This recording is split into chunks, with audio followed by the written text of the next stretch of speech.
பகவத்கீதையிலே சாங்கிய யோகம் 2வது நிலையில சொல்றார். இந்த சாங்கிய யோகத்தில் கடைசி பாகம் அனுஷ்டானம் அப்படின்னு சொல்றார். இந்த அனுஷ்டானம் அப்படிங்கிறது ஒரு தமிழ் வாசகமாகவே எடுத்துக்கிட்டா கூட இதுக்கு முக்கியமாக தேவையானன்னு கேட்டால் ஒழுக்கம் அப்படின்னு சொல்றார் மறைமுகமாக. இந்த அனுஷ்டானத்தை இப்போ கொஞ்சம் அலசி பார்த்தீங்கன்னா, ஒரு தமிழ் வாத்தியாரை எடுத்துக்கோங்க. அவரோட உடை நடை இதெல்லாம் அந்த பண்பாடுக்கு தகுந்த மாதிரி இருக்கும். அவர் எங்கே நடந்து போனாலும் அவர் ஒரு தமிழ் பண்டிட் என்ன அந்த படிப்பால் ஒழுக்கத்துக்கு வந்துடுது. அவரோட ஆடையிலிருந்து வயசில் கூட கீழ்ப்பாசி கட்டிண்டு ஒரு சந்தனத்தை எடுத்துக்கிட்டு நெத்தியில் சந்தனம் வச்சுண்டு இந்த மாதிரி அழகாக இருக்கிற போது புற ஒழுக்கத்தை பார்த்து அவர் ஒழுக்கமான உள்ளாள். அனுஷ்டானம் பிராமண அனுஷ்டானமாக பண்ணுறோம். அவர் சாதாரணமாக தமிழ் பண்டிட்டாக இருந்தால் கூட நம்ம என்ன சொல்கிறோம், பிராமணன் மாதிரி இருக்காரு, அவ்வளவு அனுஷ்டானங்க, ரொம்ப சுத்தம்னு சொல்கிறோம். இது லௌகீகத்துக்கு தேவையான அனுஷ்டானம். இந்த அனுஷ்டானத்தை சாங்கிய யோகத்தில் சித்தரிக்கிறார். ஆனால் அந்த வாத்தியார் மனதாலையும் உடலாலையும் கற்புள்ளவராங்கிறது இப்போ நமக்கு தெரியாது.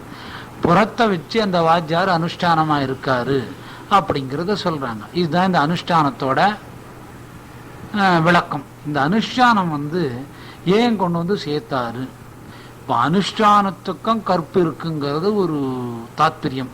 இந்த கற்பு எப்படி வருதுன்னு கேட்டிங்கன்னா, இதை ஒரு சிலை செய்யக்கூடிய சிற்பிக்கு நம்ம சேர்க்குறோம்.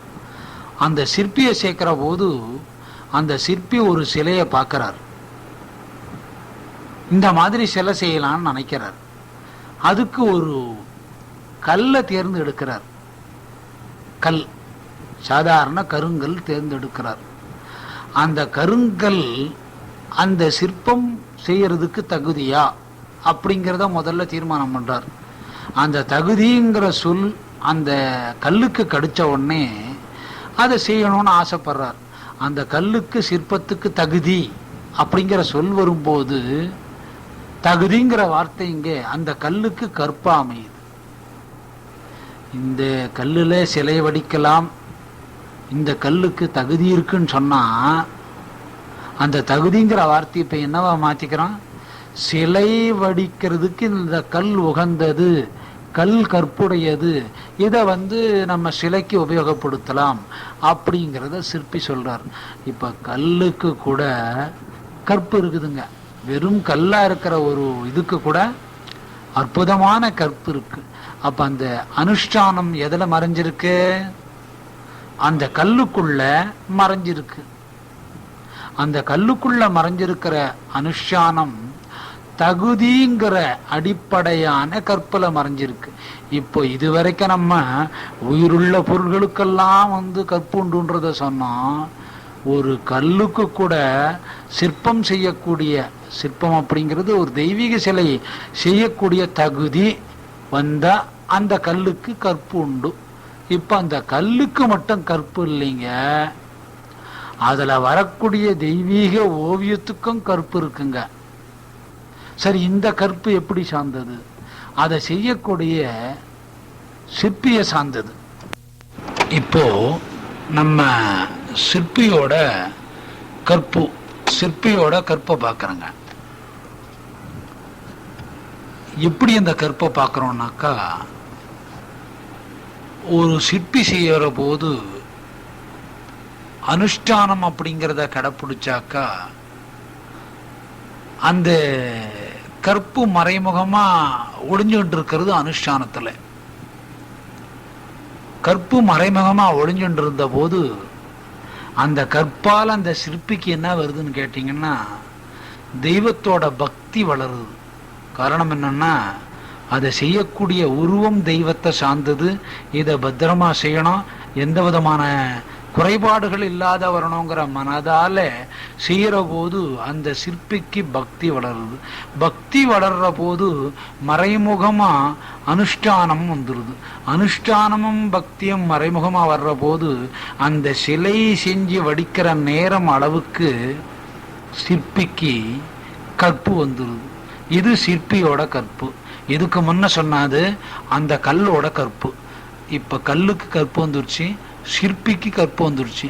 அனுஷ்டானத்தை சார்ந்த சிற்பிக்கு பக்திங்கிற ரூபம் மறைஞ்சி அந்த பக்தியால அனுஷ்டானம்ங்கிறது வளர்ந்து இந்த ரெண்டும் மறைமுகமா இருந்து சிற்பிக்கு கற்பு வந்துடுது. இப்ப சிற்பியோட கற்பை சொல்லிட்டோமுங்க. இதுக்கு முன்னால் அந்த சிலை வடிக்கக்கூடிய தெய்வீக சிலை வடிக்கக்கூடிய கல்லுக்கும் கற்பு உண்டு சொல்லிட்டோம். கல்லோட கற்பு தகுதிய அடிப்படையை வச்சு கற்புன்னு சொல்லிட்டோம். இவன் செய்யக்கூடிய சிலையிலையும் அனுஷ்டானத்திலையும் பக்தியிலையும் அந்த பக்தியால அனுஷ்டானம் ஒழுக்கமாயி கற்பு வந்து சிலை வடிக்கிறார்.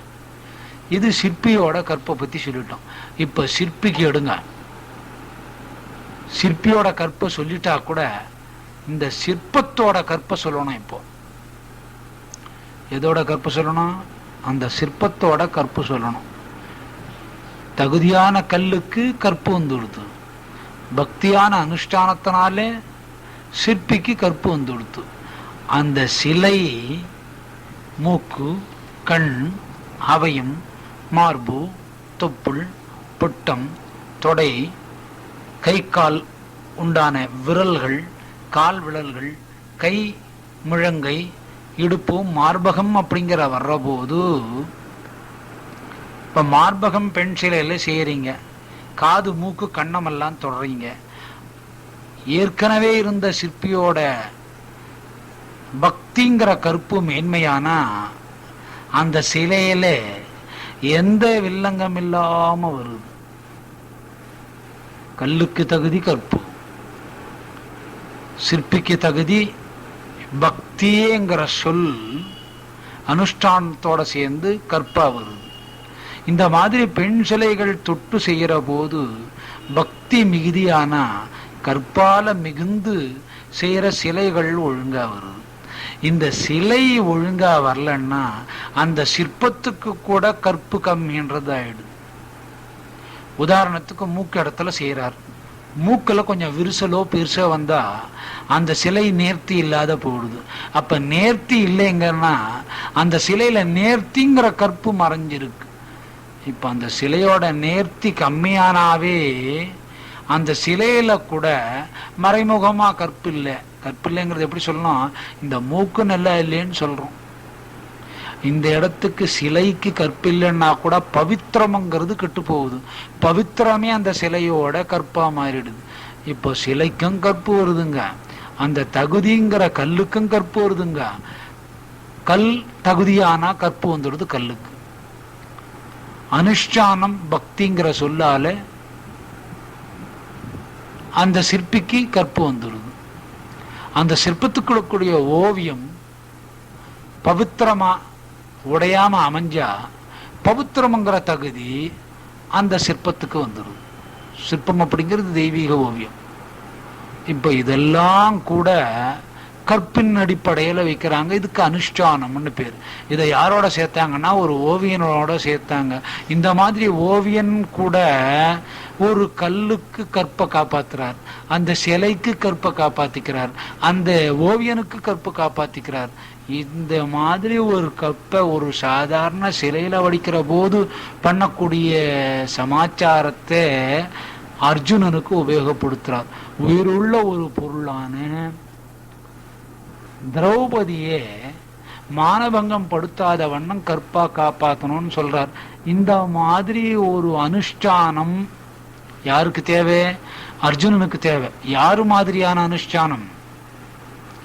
ஒரு சிற்பியோட மனோநிலை, சிற்பம், சிற்பத்தோட கல்லுக்கு எப்படி அனுஷ்டானம் அப்படிங்கிற ஒரு கற்பு இருக்கோ அதே மாதிரி திரௌபதிங்கிற ஒரு பெண்பாலை காப்பாத்துறதுக்கு அனுஷ்டானம் அப்படிங்கிறது அர்ஜுனா உனக்கு வேணும். இந்த அனுஷ்டானத்தை நீ அடிப்படையா வச்சுண்டாக்கா திரௌபதியோட கற்பை காப்பாற்றலாம்.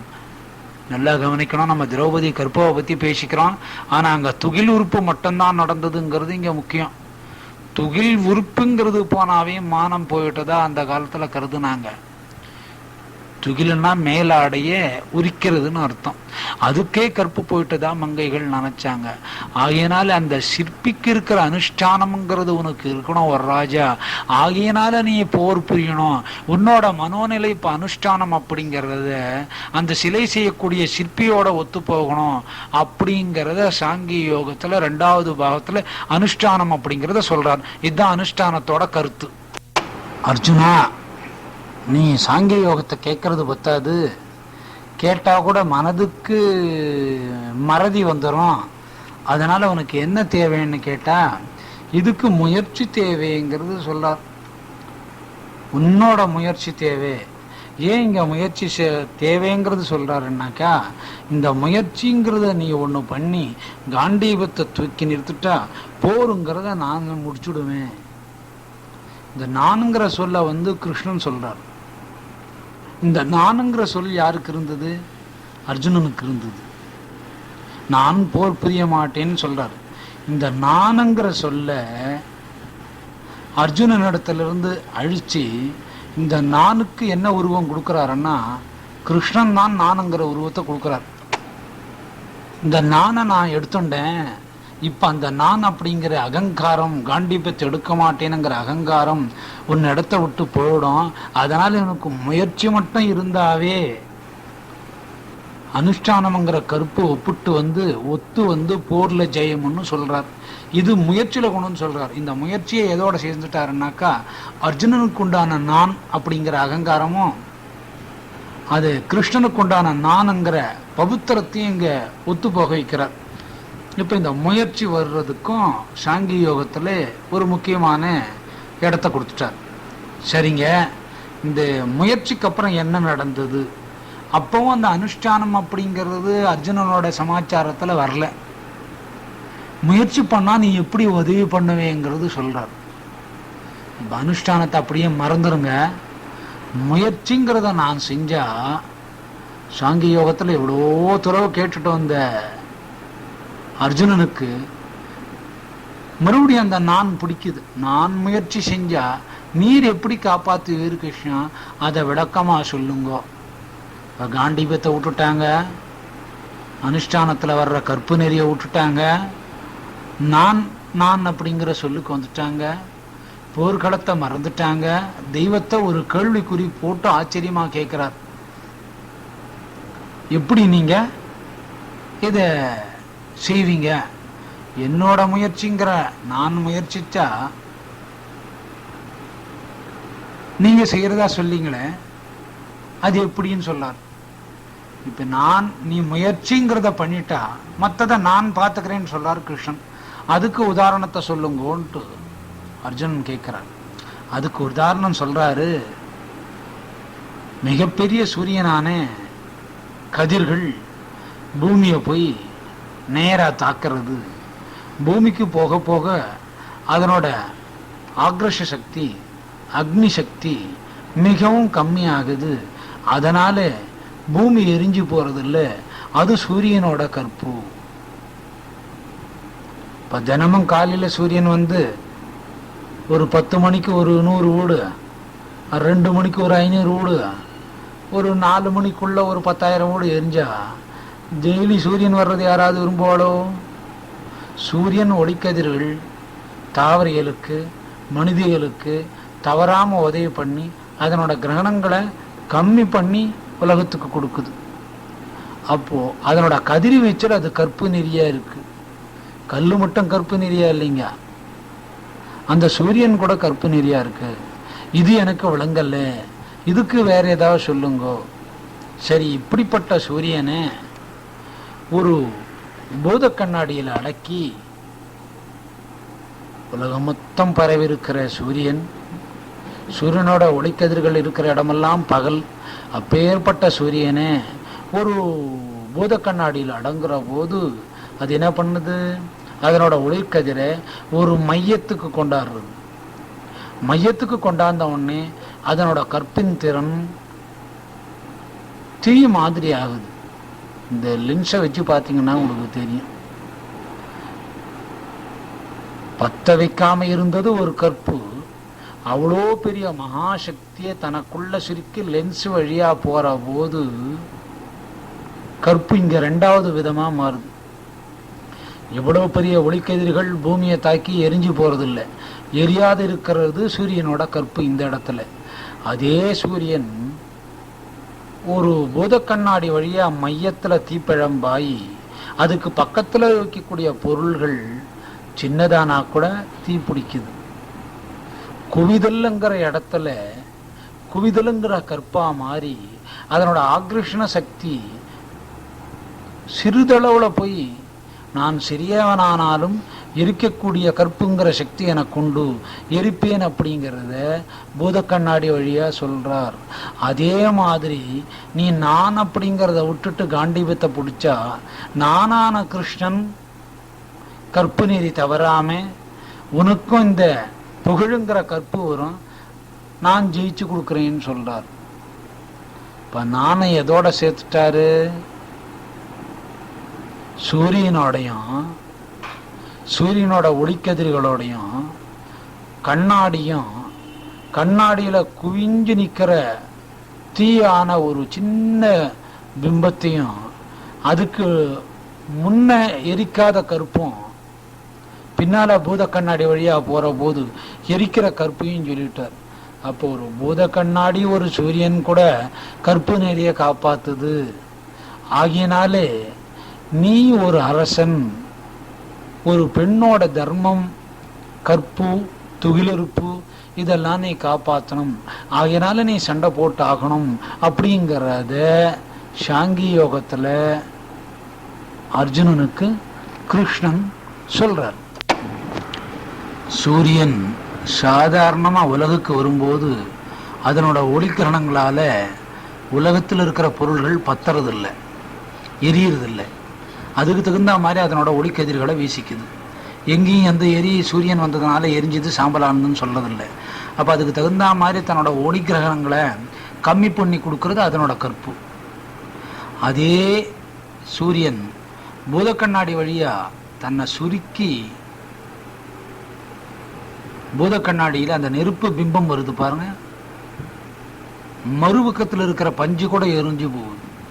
தான் எவ்வளவு பெரிய கிரகமா இருந்தா கூட எனக்கு எரிக்கக்கூடிய தன்மை உண்டு, நான் என்னை சுருக்கிண்டு பூத கண்ணாடி வழியா போய் எரிப்பேங்கிறத சொல்றார்.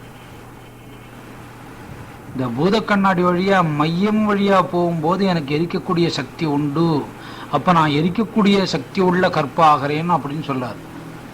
இது சூரியனுக்கு 2 நிலை கற்பு. ஆனா பூத கண்ணாடி எரிஞ்சு போறது இல்லை. பூத கண்ணாடி எரிஞ்சா அந்த பக்கம் இருக்கிறது எரியாது, பஞ்சு வைக்கிறீங்க எரியாது. ஆனா பூத கண்ணாடி தன்னோட கற்பை காப்பாத்திக்குது. எப்படி? அந்த கண்ணாடி எரியாம பூத கண்ணாடி காட்டிக்குது. இது ஒரு கற்பு. ஆக இந்த மாதிரி கற்புள்ள பொருள்கள் கூட ஒவ்வொரு காரியங்களை செய்யற போது ஒரு மனிதன் ஒரு பெண்ணோட கற்பை காப்பாற்றணும். இது ஒரு சடங்கா கூட எடுத்துக்கோங்கிறத சாங்கியத்தை சடங்கா கூட மாத்தி சொல்றார். இந்த சாங்கிய யோகத்துல இன்னொரு விஷயத்தையும் சொல்றார். இந்த நம்ம சொல்லிட்டு வர்றது மொத்தமே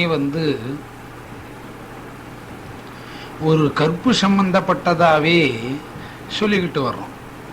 இந்த கற்புங்கிறதே சாங்கிய யோகம். இந்த சாங்கிய யோகம் கற்பை சார்ந்தது. அதனால நீ கற்பை காப்பாத்துறது ஒரு அரசனோட கடமை அப்படிங்கிறத சொல்லிட்டோம். இந்த கற்பை இன்னொரு இடத்துல சேர்க்கிறார். எப்படின்னாக்கா பஞ்சபூதங்கள்ல சேர்க்கிறார். இங்கே பஞ்சபூதங்கள் அர்ஜுனனோட உடல்ல இருக்கக்கூடிய பஞ்சபூதங்கள். அந்த பஞ்சபூதங்கள் நீ நெறி தவறாம இருக்கணும்னாக்கா போர் புரியணும். போர் புரிஞ்சாக்கா உன்னோட உடல்ல இருக்கிற பஞ்சபூதங்கள் கற்பு நெறி தவறலைங்கிறது. அதனாலேயாவது நீ ஒரு பெண்ணோட மானத்தை காப்பாற்றணும். உனக்குள்ள இருக்கிற பஞ்சபூதங்கள் கூட நீ போர் புரியலன்னா கற்பற்றவன் சொல்லும். இப்ப எங்க கொண்டு கற்பை நிறுத்திட்டாருங்க? திரௌபதி கற்பிலிருந்து எங்க வந்துடுச்சு? துகிலுறுப்பு சமாச்சாரத்திலிருந்து அர்ஜுனனோட பஞ்சபூதங்களுக்கு கற்பு வந்துடுச்சு. இது உடலுக்குள்ள கற்பு இல்லைங்க, எதுக்குள்ள கற்பு? அர்ஜுனன் உடம்புல இருக்கிற பஞ்சபூதங்கள். அதுக்கு போர்க்களமா அமைகிறது அவனோட உடல். அந்த பஞ்சபூதங்களுக்கும் கற்பு நெறி தவறாம இருக்கணும். நானே போர் புரிய. அப்பதான் ரோஷம் வருது அர்ஜுனனுக்கு. செய்யலாமான்னு யோசனை பண்றார். அப்ப இங்க தெய்வம் எங்க இருக்குதுன்னு ஒரு கேள்வி மறுபடியும் கேட்டுறாருங்க. உன்னிடத்துல இருந்த நான் போர் செய்ய மாட்டேன்னு சொன்ன நானை எடுத்துட்டேன்.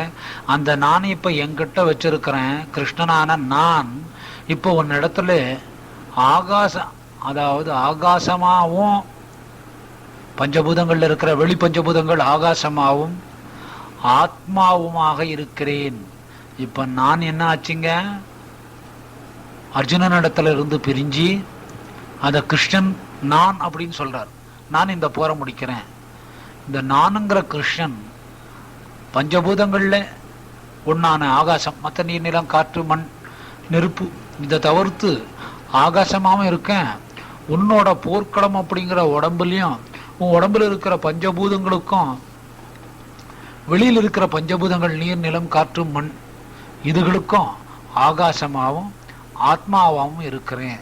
ஆகையினால நீ போர் புரியணும் அப்படிங்கிறத பஞ்சபூதங்களுக்கு கூட கற்பு நெறிய சொல்றாரு கிருஷ்ணன். சரி, இதை கேட்டுட்டு இருந்தவர், இந்த பஞ்சபூதங்கள் அப்படின்னு சொல்றீங்க, அப்ப அவங்க உடம்புல பஞ்சபூதங்கள் இல்லையா? அவங்க கௌரவர்கள் உடம்புலயும் பஞ்சபூதங்கள் இருக்கு. ஆத்மஸ்வரூபியான இறைவனை மறந்துட்டாங்க. நீ ஆத்மஸ்வரூபியான கிருஷ்ணனான என்ன வச்சுக்கிட்டு இருக்கிற. அதனால உன்னிடத்துல இருக்கிற நான் பிரிச்சு நானுங்கிற கிருஷ்ணன் ஆகிட்டேன். அதனால நீ போர் புரியணும். இப்ப பஞ்சபூதங்கள், வெளி பஞ்சபூதங்கள், உடல் இருக்கிற பஞ்சபூதங்கள், அர்ஜுனனோட உடல் இருக்கிற பஞ்சபூதங்கள் போர் புரியலன்னா கற்பு நெறிய தவறுது. இந்த இடத்துல போர் புரியா போனாலும் அர்ஜுனனோட கற்பு நெறி தவறுது. ஆகியனால போர் புரியணும். அதுக்கு போர்க்களம் உடம்பாவே மாத்திக்கோ. நான் ஜெயிப்பேன், ஜெயிச்சு கொடுப்பேன்னு சொல்ற கிருஷ்ணன் இப்ப உனக்கு ஆத்மாவா விரைக்கிறார், விரிவாயிட்டார். ஆகியனால நீ போர் செய். இந்த இடத்துல உன்னோட பஞ்சபூதங்களுக்கு கற்பு காப்பாற்றப்படும் அப்படிங்கிறத சாங்கியத்தை சொல்றார். அப்போ கூட அவருக்கு ஒரு சந்தேகம். என்னையா நீ ஆயுதங்கள் எடுக்கல, ஆயுதங்கள் எடுக்காது இந்த புல்லாங்கோலை வச்சுக்கிட்டு இருக்கிற, இந்த புல்லாங்கோலோட தாத்பரியம் என்ன? இல்லையா உன்னை போர் செய்ய சொன்னா தவிர இப்ப புல்லாங்கோலை பத்தி கேட்க சொல்லல. இருந்தாலும் புல்லாங்கோலை பத்தி சொல்றேன். மேலே புல்லாங்கோலை பத்தி சொல்றோம். கிருஷ்ணனான என்னிடத்துல இருக்கிற புல்லாங்குழல் ஆத்மா ரூபமா மனிதன் உடல்ல இருக்கிற காமக்ரோதங்களை நீக்கி பக்திங்கிற கற்பை கொடுக்கும். அதனாலதான் இதை கையில வச்சுக்கிட்டு இருக்கேன். இது மனிதர்களுக்கு மட்டும் பக்தியை கொடுக்காது, என்னை தேடி வர்ற கோரூபமான பசுகளுக்கு கூட பக்திங்கிறத பரவசத்தை உண்டு பண்ணி என்னோட பாதத்தை சேவிக்கணுங்கிற பக்திங்கிற கற்பால கோ கூட வருது. அந்த மாதிரி சக்தி இந்த புல்லாங்கோலுக்கு உண்டு. அப்ப கூட அர்ஜுனன் கேட்கிறார், புல்லாங்கோலை ஊதியே போர் வரவை சொல்லாம் முற்றுள்ளாமே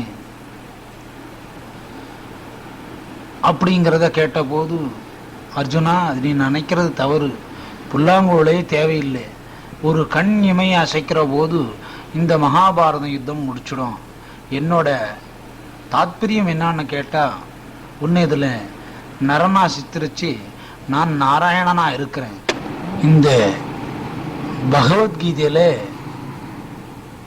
உலகம் அழியற வரைக்கும் அர்ஜுனன் நரனா இருந்தா கூட நாராயணனோட சேர்ந்து வர்ற தாத்பரியம் புகழ் உனக்கு வரணுங்கிறதுனால இதை சொல்றனோ தவிர புல்லாங்குழல் தேவையில்லை.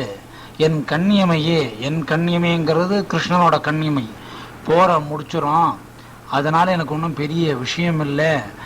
என்னால தத்தெடுக்கப்பட்ட அர்ஜுனனுங்கிற நரன் இந்த மகாபாரத காவியத்துக்குள்ள இருக்கக்கூடிய பகவத்கீதையில தொடர்ந்து வரணுங்கிறனால சொல்றேன், நீ போர் செய்.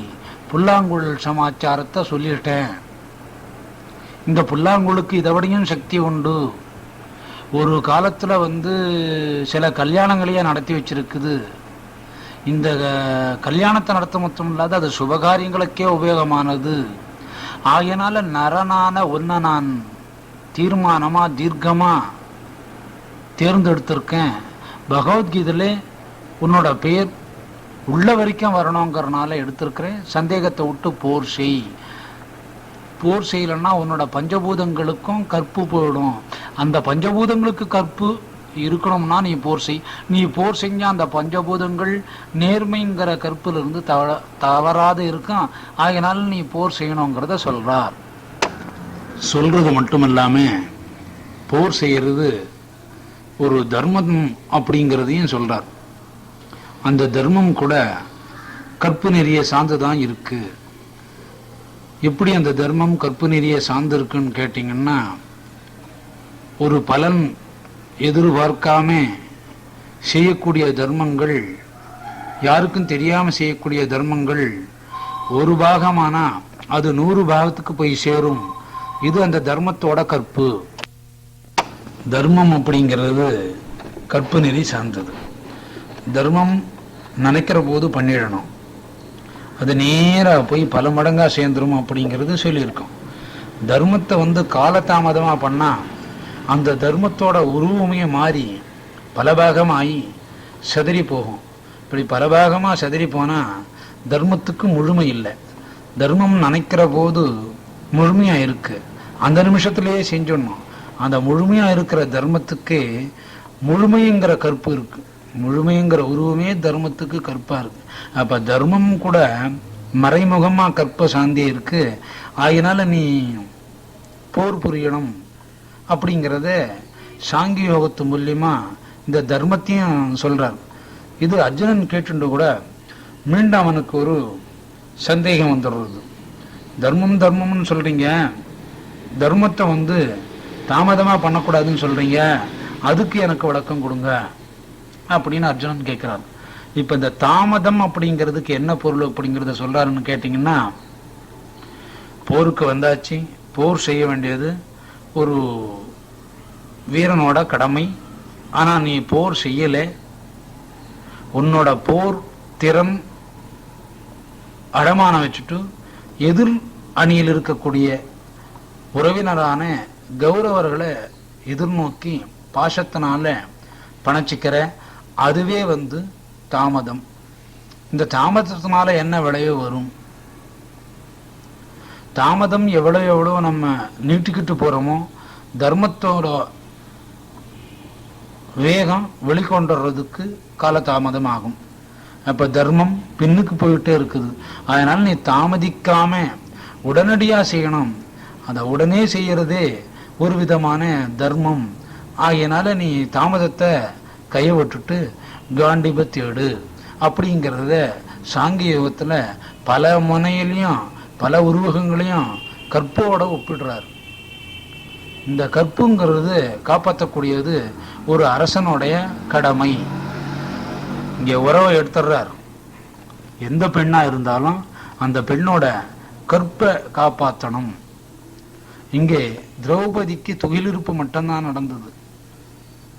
இந்த துகிலுறுப்பு நடந்ததுக்கே மேல இருக்கிற ஆடையை உரிச்சாங்கிறது ஒரு பொருள். அப்ப அந்த ஆடைக்கு கூட ஒரு கற்பு உண்டு. கற்பான மாது கட்டிக்கிட்டு இருக்கிற ஆடையில கூட கற்பு உண்டு. அந்த ஆடையை பறிச்சு இழுத்ததுக்கே துரியோதனான் வகையாறுகள் மாண்டுட்டாங்க. திரௌபதிங்கிற ஒரு உடலுக்கோ அதில் இருக்கிற பஞ்சபூதங்களுக்கோ இருக்கக்கூடிய மனதுக்கோ கற்ப சொல்லலைங்க. அந்த உடல் மேல் இருக்கிற துணிக்கு கூட ஒரு கற்பு இருந்ததுங்க. அந்த துணியை இழுத்ததனாலேயே இத்தனை பேர் மாண்டு போட்டாங்க. ஆக ஒரு பெண்ணோட உடல்ல இருக்கக்கூடிய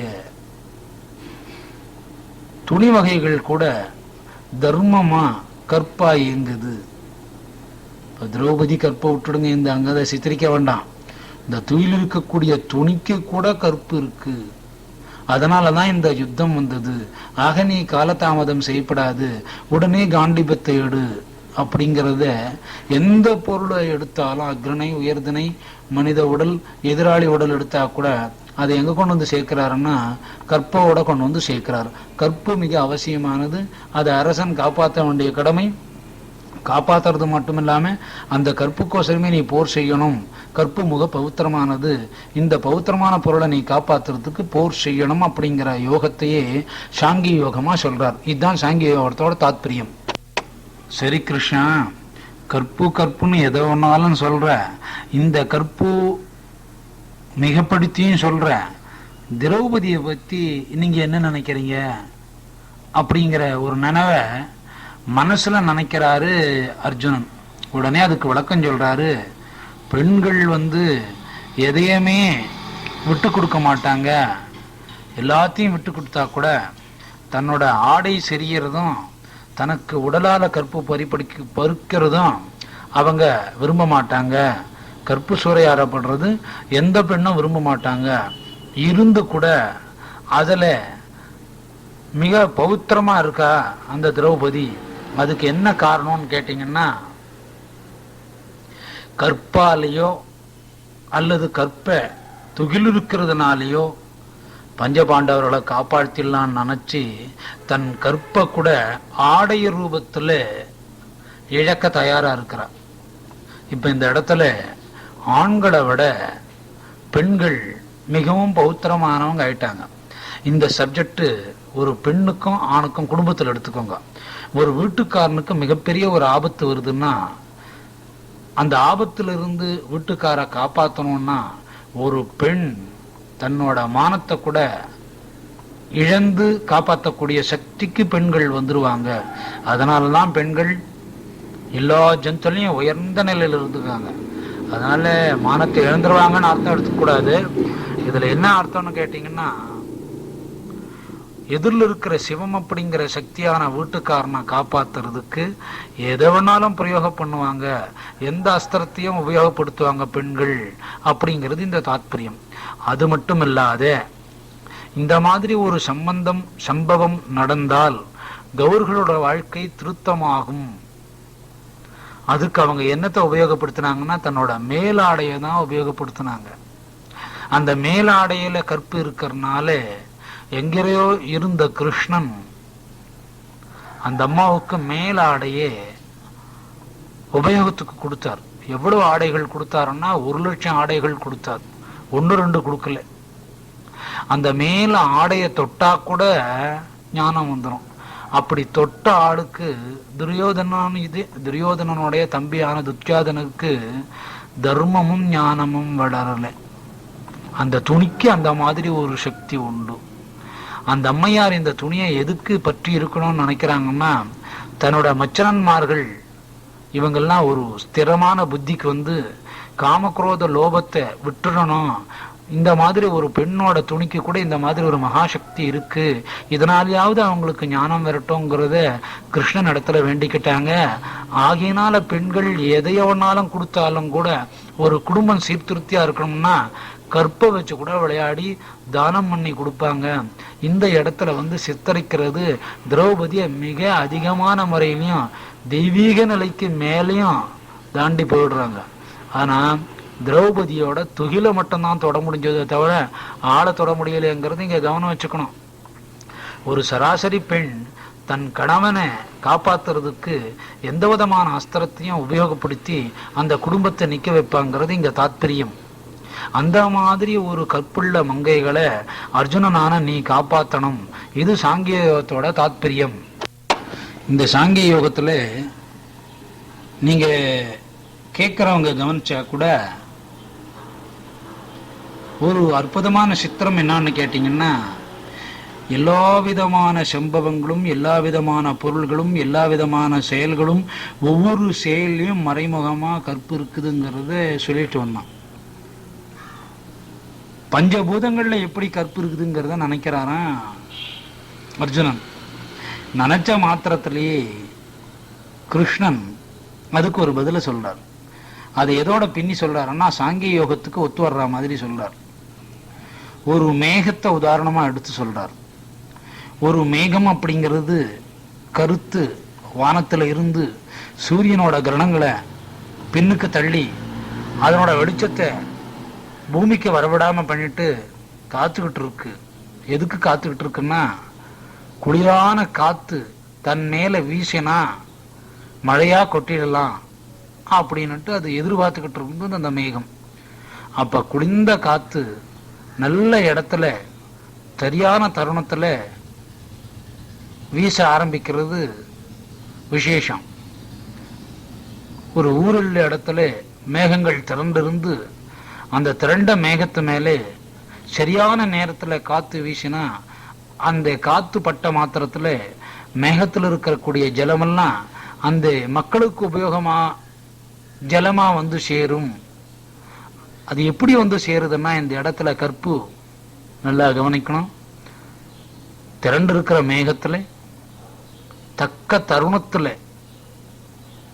குளிர்ந்த காத்தா வீசினா மேகம் மழையாயிடுது.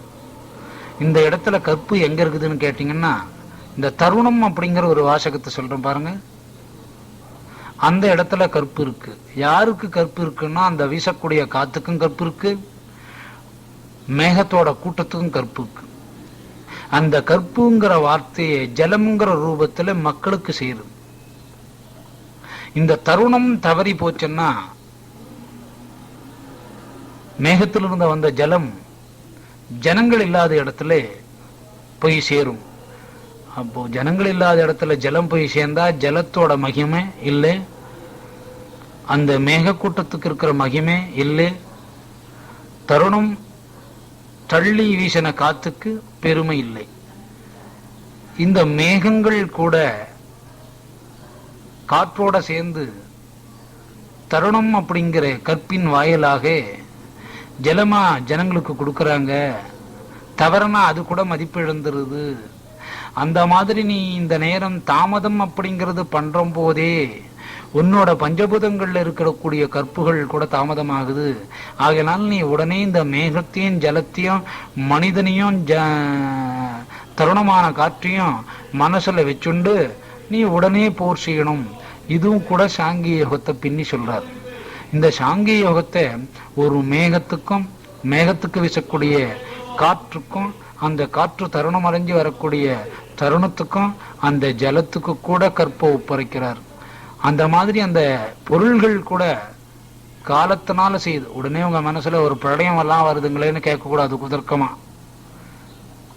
இந்த மேகங்கள் கூட, திரண்ட மேகங்கள் கூட தன் கற்பு நெறி தவறாமே செய்யற போது ஜனங்கள் இடத்துல நல்ல மகத்துவம், மதிப்பு, பண்பு எல்லாம் இதுக்கு மக்கள் மூலியமா கிடைக்குது. அப்ப அந்த மேகமும் ஜலமும் காற்றும் கூட மக்களோட புகழ மறைமுகமா விரும்புது. என்னங்க இந்த சூரியனை விட்டுட்டீங்களேன்னு கேட்டீங்கன்னா, அந்த சூரியன் மேகத்துக்கு முன்னாலே தன்னோட கிரணங்களை மறைச்சிக்குது. மேகத்துக்கு முன்னாலே நின்று போகுது. ஏன்னு கேட்டா, இந்த மேகத்தை ஊடுருவி போனா மழைக்கு சாத்தியப்படாது, அந்த குளிர்ந்த நிலை வராது. அப்படிங்கறதுனால அந்த கிரகணங்கள் கூட சூரியனோட கிரகணங்கள் அந்த கதிர் வீச்செல்லாம் கூட தன்னை சுருக்கிக்குது. தன்னோட வீரியத்தை சுருக்கம்ங்கிற கற்பு மூலியமா சுருக்கிக்குது. இப்ப சூரியன் கூட இந்த மாதிரி செய்யறாரு. ஒரு மனிதனான நரன் உன்னை நான் எவ்வளவு சமாதானப்படுத்த வேண்டியது இருக்குது. இவ்வளவு சமாதானம் எதுக்கு படுத்துறேன்னு கேட்டீங்கன்னா, இந்த மகாபாரத யுத்தம், மகாபாரத ஸ்லோகங்கள், அதுல வரக்கூடிய பகவத்கீதாங்கிற கிளையோட ஸ்லோகங்கள் உலகம் உள்ள வரைக்கும் உன்னோட பேர் இருக்கணும். உன்னோட பேருங்கிறது அர்ஜுனனோட பேர். அதனால்தான் நான் இவ்வளவு நேரமா பேசுறேன். இல்ல போனா என்னோட கண்ணிமையிலேயே இந்த போரை முடிச்சுடுவேன். மனிதர்கள் பண்பானவர்கள் தெய்வத்தை கண்டுபிடிச்சிப்பாங்க. அதுக்கு ஆதாரமா இருக்க வேண்டியது கற்பு. ஒரு ராஜாவுக்கு கற்பை காப்பாற்ற வேண்டிய ஒரு கடமை இருக்கு. அதனால ராஜா சண்டை செய்யணுங்கிறத சாங்கிய யோகத்துல அப்படியே பின்னி நரனான அர்ஜுனனுக்கு நாராயணனான கிருஷ்ணன் சொல்றாருங்கிறது சாங்கிய யோகத்தோட தாத்பரியம். இதுல இவ்வளவு நேரம் ராஜாங்கிற அர்ஜுனனை ராஜா பதவி இல்லா போனா கூட ராஜனன்னு சித்தரிக்கிறார். அரசனான நீ ஒரு பெண்ணோட தர்மத்தை காப்பாத்த போர் செய்யணும்ன்றதையே சொல்லிட்டு வந்தார். இதுல அர்ஜுனனுக்கு கொஞ்சம் மறைமுகமான ஆணவம் வந்தது. நமக்கு இப்படி ஒரு சக்தி உண்டா? இந்த நினைவு வந்த உடனே அடுத்த நிமிஷமே ஒரு இரும்ப சமட்டியால் அடிக்கிற மாதிரி பதில் சொல்றார். என்ன மாதிரி பதில் சொல்றாருன்னு கேட்டீங்கன்னா, ராஜாவா இருந்தாலும் அரசனுக்கு கூட கற்பு உண்டு. இப்ப அந்த கற்பை கொண்டு வந்து எங்க சேர்த்துட்டாரு பாருங்க, நரனான அர்ஜுனன் இடத்துல சேர்த்துட்டார். அதுல ஒரு சந்தேகம், ராஜான ஆம்பளைக்கு எப்படி கற்பு வரும் அப்படின்னு கேட்கிறாரு. மனசுலதான் கேள்வி வருது. ஒரு பெண்ணோட தொகில் உறுப்பு சமாச்சாரத்துக்கு சரியான தர்மம் வழங்கலேன்னா அந்த அரசனே வந்து கற்பு நெறி தவிர்ந்து போனவன் அப்படிங்கிறது பொருள். அது மட்டும் இல்லாத இது ஒரு அரண்மனையில நடக்கக்கூடிய சித்தரிப்பா கொண்டு வந்துட்டார். இந்த அரண்மனை சமாச்சாரமா கொண்டு வந்துட்டார். இந்த சமாச்சாரத்தை ஆரம்பிச்சு வச்சது நடத்துறவரும் எல்லாமே கிருஷ்ணன். இந்த நரன் நான் அப்படிங்கிற அர்ஜுனனுக்கு இது தெரியல. ஒரு அரசன் கூட கற்பு நெறி தவறாம இருந்தா தான் ஒருவோட பெண்ணோட ஒரு கற்பு நெறி என்னன்னு கண்டுபிடிக்க முடியும். அதனால நீ முதல்ல ரெடி ஆயிக்கோ. நீ முதல்ல ரெடி ஆனாக்கா அந்த காரியங்கள் சிறப்பா அமையும். பெண் மட்டும் தவறு பண்றது தவறல்ல, ஆண் கூட தவறு பண்ணக்கூடாது. ஆண் தவறு பண்ணாவே மனதாலே நினைக்கிற போது பஞ்சபூதங்களாலே மனம் தொடுது. மனதால நினைக்கிற போது பஞ்சபூதங்களை மனம் தொடர போது அப்பவே ஒரு ஆண் கற்பை இழந்துட்டதா ஆகுது. அப்படி இழந்தா நீ ஒரு அரசன் ஆக மாட்டேன். முதல்ல உன்னோட பஞ்சபூதங்களை ரெடி பண்ணிக்கோ. அது ஏக்கத்தை விட்டு தவறி வந்திருக்கு. எப்படி தவறி வந்திருக்குதுன்னாக்கா, எதிரில் இருக்கிற அணியில வந்து உறவுங்கிறது பார்க்கறனால தவறி வந்திருக்குது. ஆகியனாலே உன்னோட பஞ்சபூதங்களை நிறுத்தி நிலையா கொண்டாந்து அதை வந்து நம்ம போருக்கு வந்திருக்கிறோம் ஒரு ராஜா அப்படிங்கிற நினைவுக்கு வந்தாதான் உன்னோட பஞ்சபூதங்களுக்கு கற்புங்கிற ஒரு நிலைக்கு கொண்டு வர முடியும். அதனால ஒன்ன முதல்ல நிலைப்படுத்திக்கோ. இது என்னடா இது பொம்பளை கற்பு போய் ஆம்பளைக்கு கூட கற்பு இருக்கும்னு அர்ஜுனன் நினைச்சதுக்கு பதில் கிடைச்ச உடனே காண்டீபத்தை கையில எடுக்கிறார். காண்டீபத்தை கையில் எடுத்த உடனே அப்போ ஒரு சந்தேகம், நம்ம காண்டீபம் அல்லவா வேலை செய்ய போகுது அப்படிங்கிறத நினைவுக்கு கொண்டாடுறார். இப்ப மறுபடியும் என்னங்க வந்துருச்சு, நம்ம காண்டீபம் நானுங்கிற ஆணவம் அர்ஜுனன் இடத்திலிருந்து அக்ரணை பொருளான காண்டீபத்திலையும் சேர்த்துட்டார். நம்ம காண்டீபத்தை எடுத்தா போர் முடியுமா? உடனே அதுக்கு பதில் சொல்றார், நீயே பஞ்சபூதங்களால உறவுங்கிற பிணைப்பை வச்சு கற்பை எழுந்துட்ட. நீ தொட்ட காண்டீபம் உன்னிடத்துல இருந்த காண்டீபத்துக்கு கற்பு இருக்குதுன்னு என்ன நிச்சயம்? அது சாதாரணமான இடத்திலிருந்து வந்த காண்டீபம் இல்ல, அது சிவன் கையிலிருந்து வந்த பசுபத அஸ்திரம் தாங்கிய பவர் உள்ள காண்டீபம். அது உன்னோட கைக்கு வந்ததுனாலையும் உன்னோட உறவினரை பார்த்து பஞ்சபூதங்களால மனம் கலங்கியவனோட கையில இருந்ததுனால அதுவே கற்பு நெறி தவறிடுச்சு. இப்ப காண்டீபத்தை கூட எதுல கொண்டு வந்து சேர்த்துட்டாருங்க, கற்புல கொண்டு வந்து சேர்த்துட்டாரு. அப்ப நான் எடுத்தா எப்படி ஜெயிக்கும்ன்றத நினைக்கிறார். நீ இது வரைக்கும் எங்கய்யா அர்ஜுனா எடுத்த, இதை எடுக்க சொல்றது நான் அல்லவா? இந்த இடத்துல இந்த நான் அப்படிங்கிறது கிருஷ்ணன். அர்ஜுனா காண்டீபத்தை எடுன்னு சொல்ற போதே அதை கேட்ட காண்டீபத்துக்கு போர் செய்யணும்.